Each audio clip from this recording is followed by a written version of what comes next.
মঙ্গলবার মন্ত্রিপরিষদ শপথ শেষে আজ থেকে কাজে যোগ দিয়েছেন নতুন মন্ত্রিসভার সদস্যরা। উৎসবমুখর পরিবেশ আর কঠোর নিরাপত্তার চাদরে ঢাকা সচিবালয়ে আজ ছিল নবীন প্রবীণ মন্ত্রীদের পদচারণা, ফুল দিয়ে বরণ আর দাপ্তরিক পরিচিতি সভার মধ্য দিয়ে শুরু হয়েছে নতুন সরকারের প্রথম কার্যদিবস। বিস্তারিত থাকছে মোস্তাফিজুর রুমনের রিপোর্টে, ক্যামেরায় ছিলেন পারভেজ রাসেল।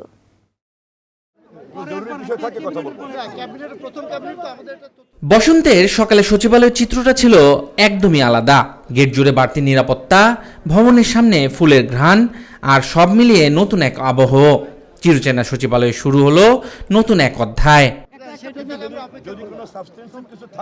দায়িত্ব নেয়ার পর বেলা বাড়তেই প্রথমবারের মতো সচিবালয়ে যান প্রধানমন্ত্রী তারেক রহমান।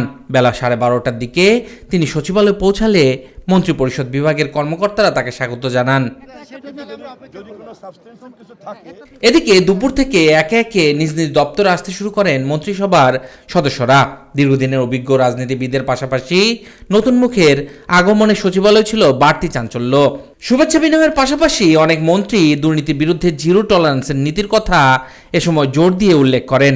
কেউ বা সরকারি সেবা দ্রুত ও সহজভাবে জনগণের দোরগোড়ায় পৌঁছে দেওয়ার অঙ্গীকার ব্যক্ত করেন। নতুন সরকারের তথ্যমন্ত্রী হিসাবে আমি এবং আমার সহকর্মী মাননীয় প্রতিমন্ত্রী সহ সরকারের পক্ষ থেকে বাংলাদেশের সকল গণমাধ্যম, সংশ্লিষ্ট ব্যক্তিবর্গ, সাংবাদিক, নীতি নির্ধারক, তারপরে গণমাধ্যম প্রতিষ্ঠানের যারা উদ্যোক্তা, সকল পরিবারের গণমাধ্যম পরিবার বলতে যায় তাতে সকলকে আমি ধন্যবাদ জানাই সরকারের পক্ষ থেকে। মানে ভালো করার জন্য পরিকল্পনা আছে। আমি তো আগেই বললাম আই এম ভেরি নিউ, আপনি যতটুকু জানেন বোধ আমি তার চেয়েও কম জানি। তো এইটা ওনারা যদি একটু ব্রিফ করেন, কাজের পরিধিটা কীভাবে কাজ করেন ওরা, কোন জায়গায় ফার্স্ট সেক্টর, এগুলি বুঝে পড়ে আপনারা যদি আমরা 7 দিন পরে বলেন অনেক কনভার্সেন্ট হতে পারবো। এদিকে মানবতা বিরোধী অপরাধের বিচার স্বাভাবিক গতিতেই চলবে বলে জানিয়েছে আইনমন্ত্রী আসাদুজ্জামান। তিনি বলেন, মানবতা বিরোধী অপরাধের বিচার প্রক্রিয়া নিয়ে সরকারের অবস্থান স্পষ্ট এবং এ বিষয়ে কোনো ছাড় দেওয়া হবে না। বাংলাদেশে গণতন্ত্র, আইনের শাসন, ন্যায় বিচার প্রতিষ্ঠার জন্য যারা জীবন দিয়ে গেছেন, বিগত 16-17 বছর ধরে যারা জীবন দিয়েছেন,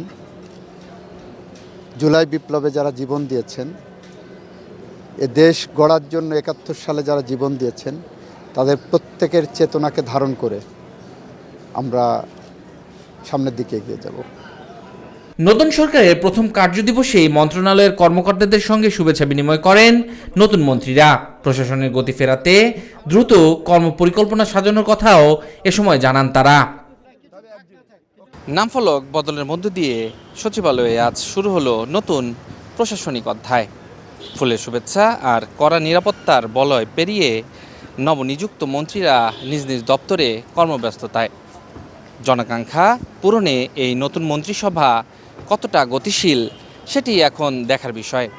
মোস্তাফিজুর রহমান, চ্যানেল এস, ঢাকা।